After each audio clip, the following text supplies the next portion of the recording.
What's going on, guys? So today I got a big old hunk of meat here. This is some top rounds, some beef, and I have 2 layers of saran wrap on top of it. I have it fat side up right now to replicate human skin, fat, and flesh. And I'm gonna make some beef jerky, so I'm gonna cut this up, but I figured why not slash it a little bit first, because I'm sick and I can't have a big old hunk of meat without cutting it. You could probably blame Lynn Thompson for that. So today we're going to be showing the effectiveness of small blades. I have 3 different blades here.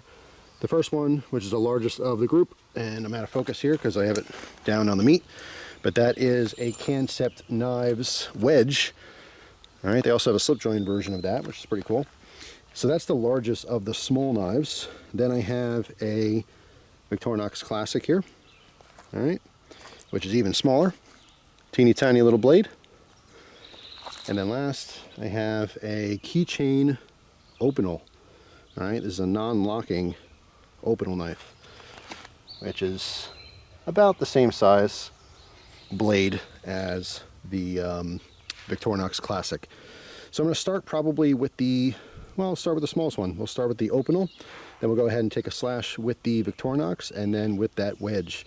All right, I put the meat on its side so I can come in and do a slash. All right, so again, this is a non-locking Opinel.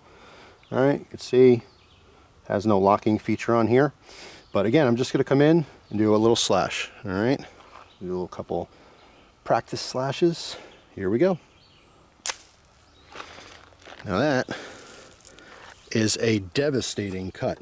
Let's go ahead and put that knife down for a second. Let me back this up a little bit here.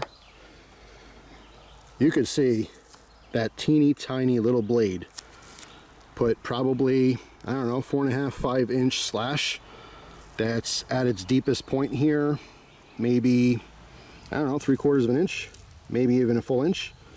That's pretty devastating. That is definitely a cut you would not want. And that is from a teeny tiny little blade. All right, next up is the Victorinox Classic. All right, classic little knife, does not look very threatening, but let's see what it's gonna do to some meat. A couple practice slashes here, and here we go. All right, let's go ahead and zoom this out a little bit. Put the knife down for a second. So what do we have here? So we have an even longer cut because I was able to get it in a little bit more towards the side there, but equally as deep. All right, as our first slash. This one actually is a little bit deeper on the fat end here. All right, but again, I mean, that's a devastating cut. And that's from a teeny tiny little blade. All right, so last but not least, we have the Kancept Knives Wedge. All right, I flipped this upside down so we have more of an area here to slash. And obviously this is a locking knife with a slightly larger blade, but still overall a very small knife. All right, so here we go. A couple practice slashes, and here it is. All right, so this looks like I slashed through the top here. Actually, I was quite high on that, so let's go ahead and do it again a little bit further down. All right, I'm gonna give that one another go because I want it to be a little bit lower here. All right, so here we go. And there's the cut. Let's go ahead and bring the meat up so we can check it out. And there we go, we have it from one end all the way to the other ends, fairly deep. If you look at the blade here, you can see I was kind of conservative. If you follow through and push into your cuts, I mean, I'm doing this on a small rock, so I'm quite bent over, but maybe next time I'll mount it to a tree, chest high. But if you really lay in there, you can get the length of the blade very easily to slash all the way across, but that is still a massive, devastating cut if you needed to defend yourself, even with a small knife. So pretty cool, pretty interesting. Let's go ahead and go back inside and cut the rest of this up. Obviously I gotta wash it off now, but that's gonna turn into some jerky, which will be in a future video.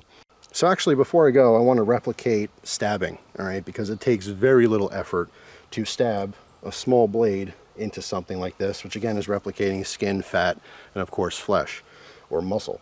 All right, you can very easily poke this into something. It really takes no effort at all to go the entire length of the blade, especially something like the Victorinox Classic. It's extremely thin, extremely pointy, takes no effort at all to actually puncture. I mean, you can imagine, I mean, we've all seen prison movies and prison shows and stuff.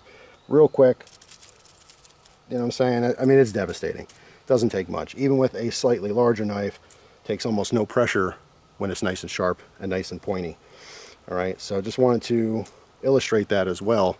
It could be very effective even if it's nice and small like this. All right, it doesn't even have to have a lock. You could see, even without a lock, no real issues as far as that blade closing. Now, obviously, if you put backward pressure on the spine, yeah, it can fold in.